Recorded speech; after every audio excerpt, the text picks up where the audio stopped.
So welcome back to Third Age Reforged, and to probably the furthest back in my backlog that I'm going to go, because this was a battle sent to me about a month and a half ago, I think, by WK, and I hadn't got around to it until now because of the new format that I'm going to be working with for the time being.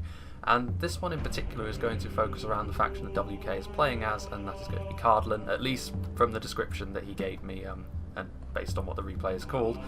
And in order to sort of set the scene, as it were, I'm going to talk a little bit about Cardolan before we get into the army compositions. Again, if none of this interests you, there's always going to be the timestamp in the description below for when the battle actually starts. But Cardolan, they do obviously have quite a lot in common with a lot of the other good kingdoms of men, factions like Gondor, in particular Arthedain. A lot of their structure can be made to, well, it does look very similar to that. They have obviously the swordsmen, the armoured swordsmen and spearmen, which are maybe a little bit more focused around their armour values, very solid. Obviously they've got some good cavalry options. In general, the good kingdoms of men tend to be pretty good all-rounders. Cardolan obviously have got a little bit more of a focus around sort of crossbows and such, but most factions have got like an area in which they specialise a little bit more. But one of the weaknesses that Cardolan noticeably have when you compare them to some of the kingdoms of men in particular is the fact that they have pretty low morale across the board. Some of their basic units have got low morale on average, which makes them more akin to maybe one of the evil kingdoms of men factions. When it comes to some of their lower tier units, but obviously Cardolan is a little bit more of a general problem. And so to get around that, what you often see is Cardolan bring some of their elite infantry, which often has a morale boosting effect, stuff like, in particular, the Wardens of Tir Gorzad, but also the Dunedain Captains, and I think the Tharbad Warhammers have it as well. But those three units can be very important to tie your line together and keep them fighting. Sort of similar to how some of the Orc factions use their Troll Drummers. Those units can be very important for Cardolan to keep them in the fight. But WK here has decided to bring no morale buffing unit. So this is going to be interesting to see whether Cardolan's infantry can be made to work and be efficient and effective without such a tool.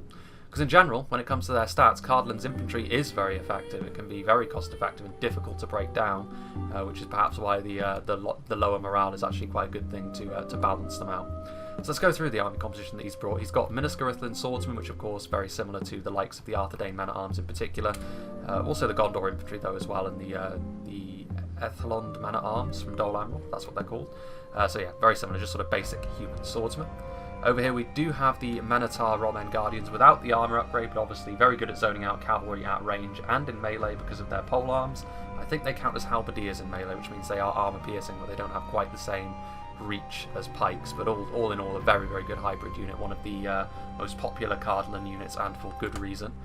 Just back here we can see the Tharbad Riders, which have a reputation for being very strong off the charge for what they cost, but you do have to remember that they also fall foul of the generally lower morale than that Cardolan are afflicted with. So Tharbad Riders, you need to be on the ball with them, you need to cycle them in and out quickly, otherwise you could find them sort of wavering very quickly into it if you charge them into a situation which they're ill-equipped to deal with. Over here we have the Cardolan Phalanx, the equivalent to the Arthedain one, only it's a little bit cheaper, with the Greenwatch Garrison Spearmen working in tandem with the Greenwatch Garrison Footmen. Obviously very, very cost effective potentially. The Greenwatch Garrison Spearmen make excellent tar pits. They're dreadful in melee. They have really dreadful attack stats, in particular with the Spear Malice. But obviously that's not really what they're for. They're obviously there to be a cheap meat shield, and then the pikes can be difficult to bust your way through this unless you have the appropriate line pushing units like, you know, Cave Trolls or Great Shield units from the Orcs. We have a couple of units of civilians back here, which we've seen them in action before recently. Obviously, they try their best, but with the best will in the world, they're not going to be match winners. We also have WK's General. He's going to be rolling with the civilians, as he often does, so he can free up his elite units to do their thing. The other Cardolan crossbow unit, the Miniscarithan Sharpshooters, of course, another hybrid unit. Only these guys are macemen in melee, so they've got that armour piercing in a similar vein to something like the Abrazani Nadu Tariq from Umbar, but obviously, you know, nowhere near as good in melee as them. But even so, they can still fill that role if need be. And then some units of Miniscarithan Spearmen on this side. I think 3 units based on the banners that we can see, because obviously this is on a unit scaling which is lower. I think this might be medium scaling, perhaps.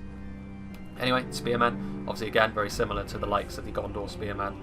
Good base morale, well, not morale, good base armour values and stats on these guys, but they can't be upgraded with armour, so that's worth mentioning. And then a couple of units over here, we've got the Dunedain Commanders and the Royal Court of House Thorondor. We can see Gandalf the Grey here at the front.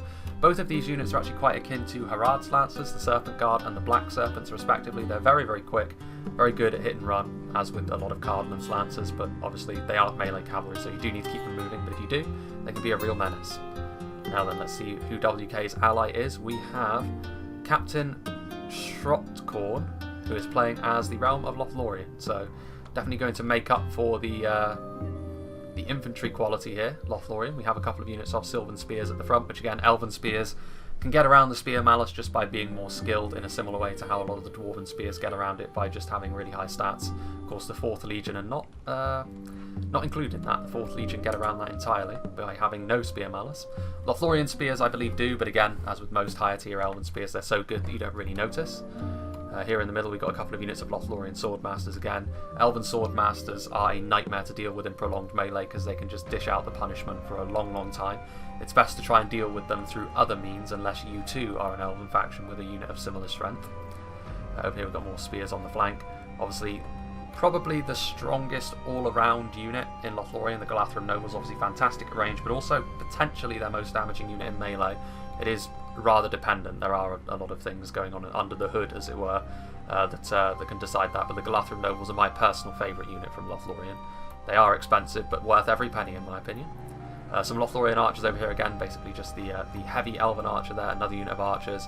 We've got the Sindar archers over here as well, which is again similar to the Galadhrim Nobles, only there are fewer of them in melee, so in melee they are a little bit at a little bit of a disadvantage at melee and at range, although I think the Sindar archers have got more ammunition than the Galadhrim Nobles. Again, you often see both of them brought on the field, I must say, so oftentimes it doesn't really matter, but the Sindar archers, obviously there are fewer of them, so they're going to get fewer arrows down range.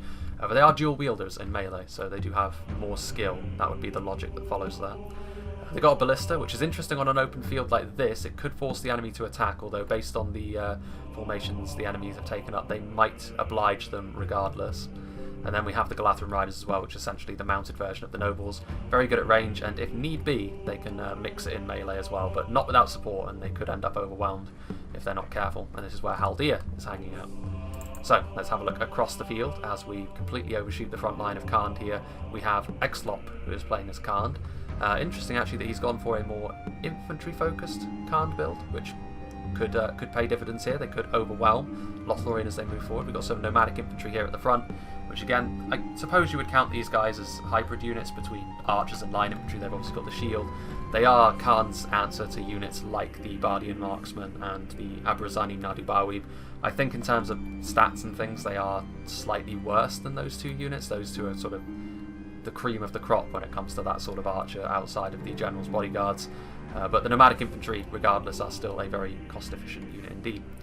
We also have the Black Powder Hwacha, which is facing off against Lothlorien. If it gets hit, it could be very effective, but obviously it can be a bit wild, and Lothlorien don't cover as much surface area as certain other factions, so it might be pretty impotent in this battle. We'll see.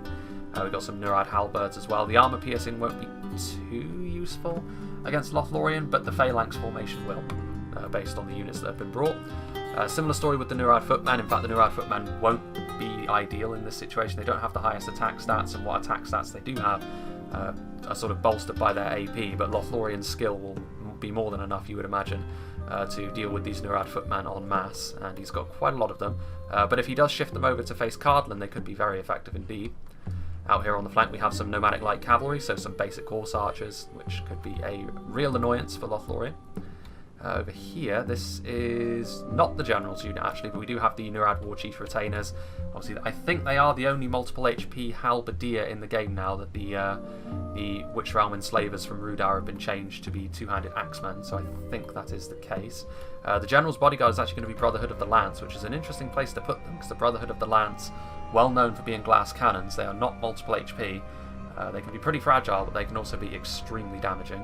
But you also want to use them in a freer role. You want to be aggressive with them, so the General's going to have to put his neck on the line, as it were.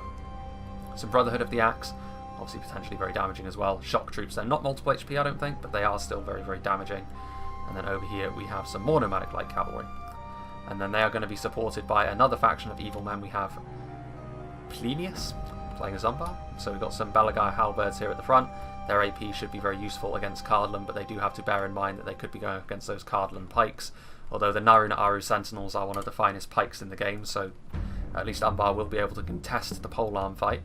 Just back here we have some Abrazanim Narduzagar sans the armour upgrade, but they should still be pretty effective against the kind of units that Cardolan has brought today, provided they don't get charged.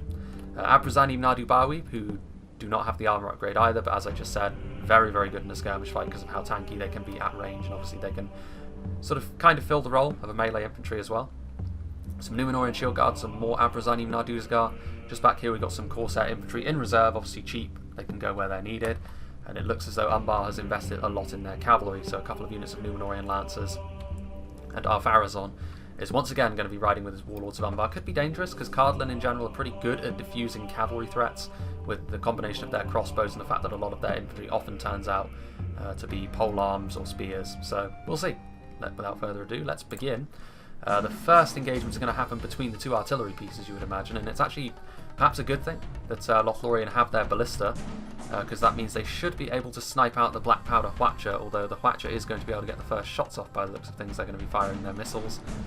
This is going to certainly cause a little bit of panic, you would imagine, in the Lothlorien ranks, especially when they're going to be also getting harassed by the Nomadic Light Cavalry on both flanks. We'll see if the camera shake is present. Doesn't look like it, which is good to see. You can also see how wildly inaccurate they are, but you can also see how it also shreds through, and this is the problem here. Lothlorien need to spread out because they're in real trouble. The Black Powder Hwacha, and they're actually charging right forward, so it's a Battle of the Somme type situation here. But the ballista is going to be firing and trying to destroy that Hwacha. Interesting actually that both Cardolan and Lothlorien are going to take the aggressive stance here. You can see here that Umbar obviously going to be shooting at Cardolan as they move. Looks like they're actually going for the Greenwatch Garrison Spearmen, which will suit WK down to the ground. They are ideal tar pits at range. This is basically what they will have been brought for. So WK will be all too happy to note that the only Umbar skirmishers that he can see anyway are going to be using their ammunition on that. A couple of units of crossbow Corsairs have just revealed themselves, which is why I said those that you can see. Wait a minute, let's turn things down because it's likely that this battle is going to be pretty fast and furious. It's not even 10,000 frames long after all. We can see here that the Tharbad riders are going to try and escape the clutches of the Numenorian Lancers. There are also the Royal Court of House Thorondor over here. But Umbar's cavalry overall is going to be pretty difficult for Cardolan to deal with purely horse to horse. We've also got those Dunedain Rangers, which I actually missed. They're going to be coming in from the flank as well. But the crossbows are going to be absolutely vital here, and the crossbows obviously going to be targeting the Warlords of Umbar. And honestly, WK, I think he would accept losing a unit of Miniscarithlin swordsmen if it meant dealing with the enemy's knights, because the Warlords of Umbar are the best all-around unit of cavalry on the field, I would say. They're the only pure knights on display. The Galathran Riders, the Royal Court of House Thorondor, both good cavalry units. The Brotherhood of the Lance, damaging cavalry. But even so, well, we've got the Dunedain Commanders. Potentially going into the Numenorian Lancers. Both of these units I think are pretty highly skilled. I think it might come down to the fact that the Numenorian Lancers have got more armour, which might help them a bit. But here we can see the Tharbad Riders are going to charge right into the front of the Numenorian Lancers, and then they're going to be doubling up on this, but then you would imagine Umbar are also going to get in there as well. So that's going on there. Let's go and see what's happening down here, though. As we can see that the Sindar Blade Masters revealed themselves, but there aren't many of them, but they have got up into the face of the Nurad Halberds. And over here you can see that the Sylvan Spears charged in to try and stop the Black Powder Hwacha firing, because the Hwacha did a lot of damage there quite quickly. The Nomadic Light Cavalry proving to be a bit of a nuisance. The Brotherhood of the Lance is actually stationary, which, I mean, at this point in time, the Brotherhood of the Lance have got a pretty good opportunity to start rear-charging these spearmen. It's dangerous, but, you know, the Elves of Lothlorien here have started off on the back foot, I would say. The Black Powder Hwacha definitely gave the advantage to Harad. Harad have definitely got more manpower to spare than the Elves, although the Lothlorien Swordmasters are going to be an interesting addition. It looks like they've taken some arrow fire on the approach, however, so that's, you know, a good catch from Egslot there, using his units appropriately. Meanwhile, over here we can see the crossbow Corsairs firing point blank into these Miniscarithlin spearmen. Again, I don't think WK will mind too much that the crossbow Corsairs are targeted on basic spears, but there does come a point where WK is going to need to shut some of these Umbar skirmishers down. But it looks as though he's going to do that right away. The crossbow Corsairs, I think they've got anti-cavalry in melee. At least they did at one point, but even if they don't, they're not really designed to be in melee. They are very much glass cannons. very damaging at range, but not exactly the last word of quality in terms of a melee unit. Cardolan, meanwhile, have gone out wide, and they are now starting to push in on Umbar's side a little bit. And the onus is now on Cardolan to try and do some real damage to Umbar quite quickly, because I think Lothlorien will struggle to beat Khand with how that match has started over on the other side. Warlords of Umbar, meanwhile, have largely been dealt with, so that's obviously mainly down to the Minotaur Romen Guardians. The Umbar cavalry has not gone for them at all, which is unsurprising considering they have got anti-cavalry in melee. But the Umbar cavalry has paid the price by loitering too long within their range. The Warlords are in a really bad way. The Númenórean Lancers are actually breaking. It's not easy to break Númenórean units, but the Dunedain Commanders in combination with the Cardolan infantry has done very well. And this is bad news for Umbar, because this means Cav superiority belongs to Cardolan, and they've got 3 units of Lancers, even if some of them are a little bit battered at this point. 3 units of Lancers which can start recharging their lines. And Umbar honestly don't have much in the way of defences that can hold them off. They're going to have to rely on their crossbow Corsairs to do it, and they'll only do it for so long. We'll see. This is where Umbar's more elite troops will earn their keep, I suppose. We've actually got a little engagement out here on the flank. We've got the Abrazani Narduzagar, who have broken cover to try and hunt down some of these Miniscarithan swordsmen. But this, of course, is going to leave them wide open to attack from WK's Lance Cavalry. We've also got some Corsair infantry. It's interesting, actually, that Umbar have decided to try and engage like this. This is probably not how I would have done it, because if they can be separated, then Umbar just aren't going to have enough men left to deal with Cardolan's onslaught. Especially with more elite units like the Narduzagar, you can't afford to send them into the jaws of Cardolan's Lancers. Those Warlords are still just being hounded by the Minotaur Romen Guardians. Actually, I think our Pharazon is still one of the ones that is alive. Indeed, he is. But now Khand have reversed their fortunes over here. They are now on the attack. The Brotherhood of the Lance did come forward, presumably to attack the Ballista. There's a lot of routing Elven units over here. And you can see now the Elves are essentially going to have to resort to kiting. They're going to have to scatter to the 4 winds and sort of start shooting different Khandish units from different angles, which is, you know, the Nurad footmen in particular are pretty good at taking arrow fire. You can tell from their large shields that they've got a good shield value. And from the front they can deal with arrows pretty well. Overall though, Khand have definitely got the upper hand over here. Over on this flank maybe not so much. I mean, the Nurad footmen, it says victory seems certain, but the Lothlorien Swordmasters should have what it takes to turn that around. The Brotherhood Shadowblades actually revealed themselves, so they were hidden. They're pretty skillful actually. They could go toe-to-toe with the Elves in melee for a time, but they are also unsurprisingly being focused down by a lot of the Lothlorien skirmishers. So at this point Lothlorien are... It can be quite frustrating to try and hunt down a player who's doing this, kiting backwards, but at this point the initial engagement went so poorly for the Lothlorien player that he kind of has to do this, and obviously with the speed of the Elves he should be able to manage this. And this is also something which goes into composition planning as well. I mean, Khand traditionally are a faction with a lot of cavalry, so usually they can deal with this sort of thing by just sending their cavalry to hunt down the units that are trying to flee, but in this case they only really have 1 unit of cavalry that's going to be capable of doing that, and that is the Brotherhood of the Lance. And they are doing so. They are sort of hunting down individual units, but they do need to be careful. The Brotherhood of the Lance won't last forever. They are a little bit fragile when it comes down to it. Brotherhood of the Axe and the Nurad footmen finishing off some manner of Lothlorien units over here, but yeah, at this point you imagine it's only going to be a matter of time. Lothlorien just need to try and shave down the Khandish manpower as much as they can, and hope that Cardolan are able to beat Umbar in a convincing enough fashion that they can then take on what's left of Khand. Meanwhile, Narun and Aru Sentinels, of course, victory seems certain for them. They're only facing basic spears from the front, so they should be just fine. Meanwhile, over here, this is where a real strong point of the Cardolan infantry is. A lot of the Greenwatch garrison spearmen and footmen, and you would imagine that eventually this is going to take its toll, particularly the pikes, now that they're down and in formation. Umbar's infantry is going to have a difficult time actually getting into melee range with some of these units, which the Narduzagar are capable of dealing a lot of damage when they get into melee, but obviously with the pikes there, that's going to be easier said than done. This unit of Abrazanium is broken, presumably as a result of the Dunedain commanders doing their thing. Meanwhile over here, the Warlords of Umbar are technically still alive, along with some Númenórean Lancers, but Cardolan not giving them a moment's rest. They want our Pharazon dead. Miniscarithan swordsmen coming in here. The Umbar cavalry has proven to be, you know, more of an annoyance, I think, than WK would have liked at this point in the fight. because it is still alive, and it is still actually a threat when they're in numbers like this. Now that Umbar have managed to regroup all their cavalry, they can start trying to pick off individual Cardolan units in the same way that Cardolan are going to try doing to them. You can see the Dunedain commanders charging right into these crossbow corsairs in an attempt to silence them. Obviously a juicy target. You can't afford to let the crossbow corsairs be. There are some arrows flying in. You can see the Dunedain rangers are also here. The Miniscarithan sharpshooters, I think, were trying some counterfire into the crossbow corsairs, but the Dunedain rangers are going to be an important unit here. They're going after the crossbow corsairs, which is understandable. With their body-piercing projectiles, would probably be better off going for a blob of infantry. Much garrison spearmen pushing in. All of this Cardolan infantry, the civilians are now pushing in as well, just adding more manpower to the front line. And there isn't enough high-tier Umbar infantry to ultimately turn this around.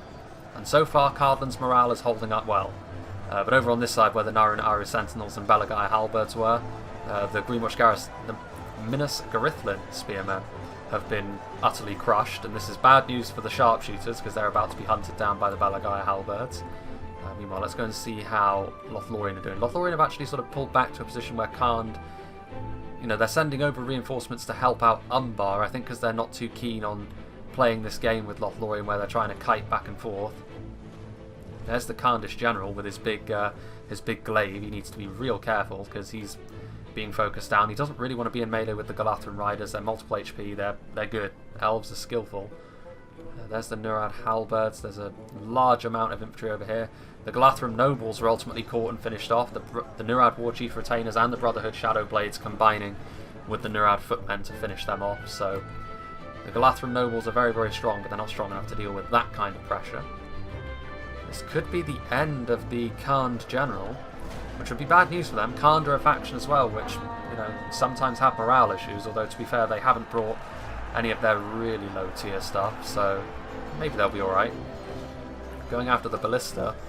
But despite the initial poor engagement, it looks as though Lothlorien have managed to turn the tide a little bit. They've managed to survive at the very least, and this means in the late game some of their skirmishers, and in particular a unit like the Sindar archers, could be pretty crucial. There's some Nurad footmen fighting over there. What is going on over here in the backfield? Some Lothlorien swordmasters, which are somehow all the way over here. They are slowly but surely being finished off by all of these Khandish units, however. Let's go and see what's happening. Amazingly enough, the Khandish general has survived. Meanwhile, I think it's about time we went back up to full speed. The last of the Miniscarithan spearmen being destroyed. The Black Powder Hwacha is now firing into Cardolan's position over here. The enemy are badly bloodied. They have lost half their men. Actually shaken. This is actually going to be somewhat of a dangerous target because with how clumped up these fights are, he's just as likely to hit his ally. Finally our Pharazon falls. Where was that, I wonder? Cavalry? The enemy are badly bloodied. There's some Brotherhood of the Lance. So we're starting to get into get down to brass tacks in this fight now, but you can see there's starting to be some routing going on thanks to some attacks in the rear from units like Brotherhood of the Axe. Balagai halberds are also closing in now. So now you can see that, you can see certain units in Cardolan's roster starting to be shaken or even wavering. Which is obviously not going to be good news for them. Meanwhile, over here you can see the Nurad footmen have engaged the Minotaur Romen Guardians. Not the easiest target in melee, but by the same token, they haven't really been able to get into a decent formation, so you'd imagine the Nurad footmen will probably be okay. The Dunedain Rangers firing, and here you can see the Greenwatch Garrison Spearmen going to the aid of the Minotaur Romen Guardians now. Umbar don't have much left, honestly. They have this strong point of infantry over here, the Abrazani, and they've also got over here the Naru and Aru Sentinels, obviously very, very strong and resilient. You can see in the background over there what little remains of the crossbow corsairs being ruthlessly hunted by the Royal Court of House Thorondor. But yeah, I think Umbar, they are on their last legs. I think Cardolan will win over here, but by what margin? You can see over here that Cardolan are now starting to envelop units like the Balagaya halberds. That's bad news for them. When you catch polearms out of formation, they lose a lot of their effectiveness. And speaking of which, the Royal Court of House Thorondor are pretty brave to go into a charge against the Naru and Aru Sentinels. starting to charge through, surrounding the sentinels here, and this is when they're going to start to fall away, formation starting to fall apart. So yeah, Cardolan just about managing to hold their army together without the need for morale boosting units. The Dunedain Rangers almost certainly playing their part, getting a lot of kills, I'm sure.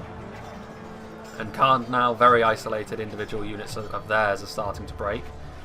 Miniscarithlin sharpshooters starting to shoot at the Nurad Warchief retainers, obviously a very high profile target, that, because they are so good in melee. The Nurad Warchief retainers are, you'd be surprised how effective a unit like this can be. Multiple HP halberds. There's only one other multiple HP polearm unit like that in the game, and that's the Karas Galadhon's Guardians, which are pikes. Nurad Warchief retainers can be really very effective indeed, so they are now into melee. Although they are going to be taking shots at point blank from the Miniscarithlin sharpshooters. You can see here the Khandish archers are still alive. They're sort of hunting down individual Lothlorien units. The ballista is remounted and is starting to fire. There's some Nurad footmen over there. Lothlorien are still somewhat intact, which is impressive. They don't have much, but they still have enough to be a bit of a pain in the neck for Khan. Khan can't afford to send all of their troops over here to help Umbar, which Umbar needed, to be honest with you, and that might prove to be the difference here. We'll see. Khan still has a lot of their Nurad units running around over here, which ultimately are a pretty good answer for some of Cardolan's basic units. You can see that these Miniscarithlin swordsmen, for a moment there, were shaken. And they're also tiring, so we'll see. But Khan more and more is starting to focus more of their energy over here to try and deal with Cardolan, because they can see that Cardolan more and more is gaining more ground. But as they do that, of course, Lothlorien will then swing in from behind and try and do as much damage as they possibly can. The Dunedain Rangers are in melee. Rangers, of course, have got some good skill that they can use, which is going to be a bit of a problem for the Nurad footman. Arrows flying into this big blob over here, but again, Greenwatch Garrison Spearmen, well, they're starting to waver. And they are facing off against Belagaya halberds and some Abrazanim, although the Abrazanim are on death's door. Sharpshooters trying to get away.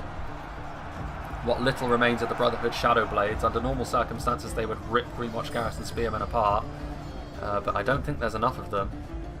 They're an impressive unit though, maybe there is enough of them. Here are the Nurad Warchief retainers. I think ultimately the fact that Lothlorien were able to save some resources here for the end is what's going to make the difference here, because I'm not sure, outside of some melee units like the Nurad Warchief retainers, that they have really any answer to the Galathrun Riders. Horse archers don't have a big charge, but the Galathrun Riders are simply so resilient, thanks to their multiple HP, that I'm not sure they're going to have enough, and obviously with all this cycle charging that's going on, it has the potential to get pretty messy for Khan as they bring more and more of their infantry over here to try and finish off WK's army. There's the Cardolan General, which I imagine this is going to be his end, as he bravely charges into the Nurad footmen with his peasants at his side. But also stuff like the Sindar archers are going to be really important. They're still hanging back, to be fair, but there's some Sylvan Rangers as well. Greenwatch Garrison footmen are starting to waver in the face of the Nurad Warchief retainers. Swordsmen are routing. You can see those 4 crossbowmen intent on keeping the Nurad Warchief retainers in their sights and doing a good job at that. These Nurad halberds, there aren't many of them, but this goes to show how terrible they are in melee, the Greenwatch Garrison Spearmen. There goes the Cardolan General, but yeah, there's 58 of them compared to 12 Nurad halberds, and they're still technically losing. Well, that was the Umbar player that has essentially left the field because all of his army has been destroyed. The Khandish General is also gone, which I think that's going to be the beginning of the end, although there is a lot of routing going on here from Cardolan. Cardolan just about clinging to life at this point. That's a big rout, actually.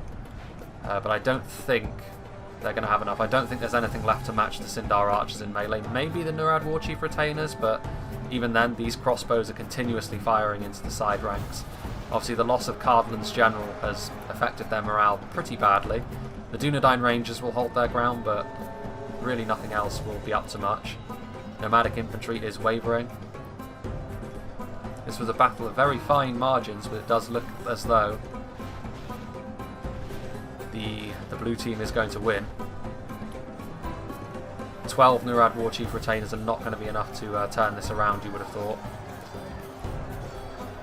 Yeah, I think this is going to be the end now. With the final 500 frames, there's too many Sindar archers for them to have any hope. There's also still those Galathrun riders. crossbows will continue firing at them for as long as they still have ammo, and considering there's only 4 men in the unit, that would be quite a while. And they're going to try and leave melee, I think, but this might be it for them. They might even start to rout here. They're going to try and charge into the Sindar archers. You would imagine this is going to be the end. Here comes a charge. Killing a couple of them. And this is going to be it. They're wavering. And as soon as a high tier unit like this is wavering, you know that the battle is almost over. Our soldiers have fought and died well today. Very close, within 10%. And yeah, that was a good fight. So in the end, Lothlorien might not have had the most ideal start to the game, but the fact that they saved some of their resources for the end certainly helped out, because without units like those Sindar archers and those Galathram riders providing support and dealing with what was left of the Khandish archers, I don't think Cardolan would have had enough left in the tank to face all of what was left of Khan's army. They dealt with the initial Umbar force very well, but you did see, of course, as the battle went on, more and more of the Cardolan units started to rout. That is a result, obviously, of their, on average, lower morale. So that is something to bear in mind when you play as Cardolan. It is possible, as this battle shows, to play them without their units in melee that buff morale. But traditionally, you're probably going to want to bring at least one. Usually that comes to the Wardens of Tirn Gorthad, because they fit ideally into the Cardolan phalanx. But if you wanted to experiment around with things, the Dunedain Captains or even the Tharbad Warhammers should do just as well. But you know, it's a good demonstration of what Cardolan are like without their morale buffers. You can play with them, and you can do so against a faction which has got good morale. Like Umbar brought a relatively high tier force here, which means most of their units have got good morale, and Cardolan was still able to outlast them, as it were. Obviously their crossbows killing off the warlords of Umbar played a big part in that. Let's see what did the damage for Cardolan actually. It's unlikely based on the scaling that anything got over 100 kill. Well, actually the Minotaur Roman Guardians did, but obviously, you know, usually if the battle was of a higher scaling, you'd expect to see higher kill counts, but the Minotaur Roman Guardians, 114. Considering that they killed most of the Warlords of Umbar, those are high quality kills as well, so MVPs there. Dunedain Rangers doing okay for themselves as well. A lot of the cavalry did okay as well, particularly the Dunedain... No, that's the Royal Court of House Thorondor, sorry, they got 97. So obviously traditionally what is the General's Bodyguard, but in this case that was the civilians. Miniscarith and Spearmen getting absolutely destroyed, but that was because they initially took point-blank fire from the crossbow Corsairs before they ran away, and then they had to deal with Belagaya Halberds and Narin Aru Sentinels in melee, which obviously they're not equipped to do. But yeah, very well played, and you know, this was from quite a while ago, so I'm glad I was finally able to show it. Good game as well. And so yeah, I hope you enjoyed this, and I hope you will join me for whatever is next, which is, I don't know, I've got, you know, that, as I said, my backlog is fairly sizable at the moment, but the next battle after this will of course be something of a grander scale again, and I don't know, we'll see what I'm able to do.